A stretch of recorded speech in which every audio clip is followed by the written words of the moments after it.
Now, I like slasher movies that have a rigid structure of a teen sex comedy that characters keep getting bumped off, but no one knows, so the teen sex comedy happens, and then eventually there's not enough characters to continue the story. That's not the only structure I like for slasher movies, No. such as House by the Cemetery, which is a baffling film, and I adore it. This is Lucio Fulci, who I think this almost counts as a slasher movie. It's real close. It's awfully close. The best description you have on Letterboxd here is a deranged. Oh, well, shit. That's a spoiler. That's just too. the end. That's just the. I will say this: I saw House by the Cemetery and then remembered nothing about the twist at the end, or because the plot was like, wait, what is happening? We have to talk about the end. I'm going to describe it very quickly as there is a person studying something or other has killed himself. And a different professor and his family are asked to move into the same house to research. And some bad shit starts going down. I just found out, I was trying to say if any of these movies are called something else. I just found out that this movie is also known as The Revenge of the New York Ripper in South Africa. Hell yeah. Which makes me wish that there was some sort of Stephen King retcon bullshit where the duck-voiced killer from New York Ripper was somehow reincarnated as Dr. Freudstein, the zombie-ish killer in House by the Cemetery. We got computers with microphones, and we got a computer. We can redub some of this. We can make this work. That's a good point. Anyway, I'll try to. I wrote out a thing. I tried to compact this because I love to talk about Fulci, and you love this movie. House by the Cemetery is Fulci's last great movie, and he still had a couple good ones after this, but this was the last great one. It was the last in his high point of horror as well. It began with, I wrote Literal Barn Burner, the Zombie, which was called Zombie 2 in Italy, and Zombie Flesh Eaters in the UK, which was supposed to be sort of a ripoff of Dawn of the Dead, which became its own thing. And after that made money internationally, he was asked by other financiers and producers to make more stuff. Do whatever you want. Here's your money. Just make sure there's zombies in it. So he made a trilogy of really surrealistic, really violent zombie movies, basically. The first one was City of the Living Dead, which Patrick and I covered on one of his Treks of the Dead. Check it out. The second was The Beyond. And the third was House by the Cemetery. Some people call it the Gates of Hell trilogy. I've also heard it called the Zombie trilogy and the Gothic trilogy. And in interviews, Fulci refers to it as the Artudian horror trilogy. Artudian, I am really bad with French words. You think I'm bad with Italian words? Hi, this is Gabe. Real quick, I was so embarrassed by the way I pronounced that I decided to redo that whole section real quick. Yeah, the dramatist was named Antoine Atu or Atoide. I've seen it pronounced both ways. I've been told it's pronounced both ways, depending on whatever. I don't know. He was a French dramatist, poet, essayist, actor, and theater director, widely recognized as one of the major figures of the 20th century theater and of the European avant-garde. He is best known for the concept of the theater of cruelty, which is what Fulci was drawing upon.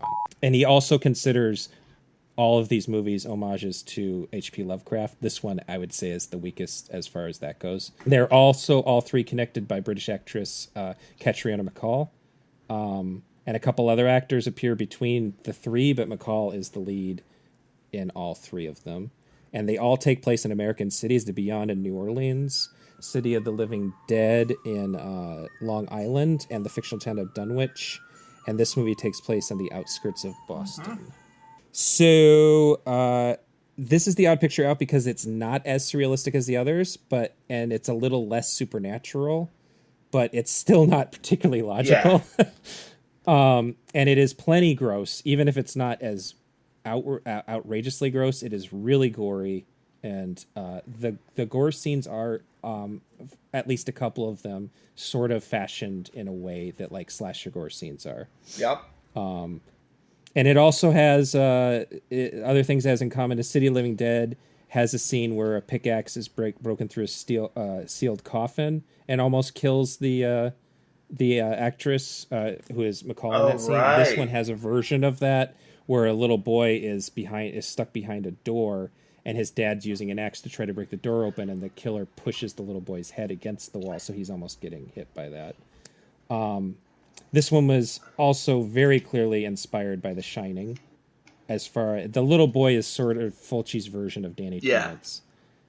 There's kind of like ghosts that are, instead of in The Shining where the ghosts are trying to make Jack Torrance do bad shit, these ghosts are trying to warn Danny Torrance away from the bad shit, is the best way to put it. So it's like the reverse of The Shining. And then, so yeah, I'll just spoil the ending of the movie is that these people are in this house, and there's all these mysterious killings existing around the house. And it turns out that the original owner of the house, Dr. Freudstein, has been living in the basement for decades and keeping himself alive by killing people and grafting their body parts onto his own body. So he's his own Frankenstein. 100% basically. medically accurate. And if you rewatch the movie, there's a really cool thing where at the beginning of the movie, he kills a woman, Daniela Doria, who is in a lot of the Fulci movies as murder victims. And he drags her away, and as he's dragging her away, he has one zombie hand and one adult man hand. And then in all the following scenes, he has one zombie hand and one woman's hand. Wow. I feel like Fulci movies are full of little things that the movies are so hard to follow on a narrative level that I can never pick up on that sort of thing. I did just find out the actress who plays the little girl claims that was her hand and not the other actress, but still, it's a woman's or girl's hand on one side, which is a cool little touch, I think. So The Beyond is my favorite film of 1981. My favorite film of 1981, flat out. This I don't think matches up to that, but I do love this for a lot of the same reasons I love The Beyond and City of Living Dead. Yeah. The camera, like, I feel like in my mind, Dario Argento is the one who's known for having elaborate, sort of beautiful, striking colors and camera work and stuff, but the lighting in this movie is absolutely incredible. Especially like the nighttime scenes. There are just so many really strong highlights on people, and like there's one particular shot of someone's throat getting slashed and blood sort of flowering out of it in slow motion, and the light hits it in such a way. It's like legitimately, it sounds ridiculous, but it's like one of the most beautiful things I've seen in a movie. Like there's a lot of Italian horror movies that don't make any sense or like feel irrational or ridiculous, but they often feel haphazard in their filmmaking as well, whereas Fulci is an incredible filmmaker. And I think that over the years, I've come to learn the difference between Fulci's beauty and Argento's beauty is Argento works in color, and Fulci works in texture. And I don't think when he's at his best, there's like nobody who has as good of texture. And it's like one of those things where it's like Suspiria. If you watch it on VHS, you could really get what makes that visually striking. But you need to see a nice looking version of a Fulci movie to really get it. There's a scene in this movie, the one about there's a locked door, and a normal movie would just go, wow, this door is so locked we can't get it open. But because it's a Fulci movie, we go to the other side of the door in an extreme close-up of the locking mechanism, the deadbolt being stuck and having to be dragged out, and with every drag, there's like dust that comes off of it. And that's a kind of detail that you don't see in almost any other film. Or when she's like dusting the floor and she sees the sort of inlay of the tomb on the floor of the house. Yeah. And the dad assures the mom, there's plenty of houses in this area. All these houses here, they're all filled with fucking dead people. Which I'm pretty sure isn't true, but it makes sense. There is a sense, there's a purposeful, not accidental sense of humor that Fulci constantly implies throughout, especially the way he'll edit from one scene to the next.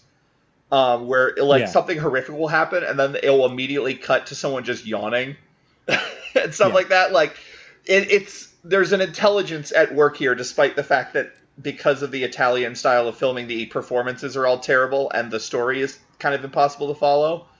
Like there's the first two decades of Fulci's career were making very broad comedy, and I think a lot of people don't even realize that, and he was so he knows comedy. He knows what he's doing when it comes to that.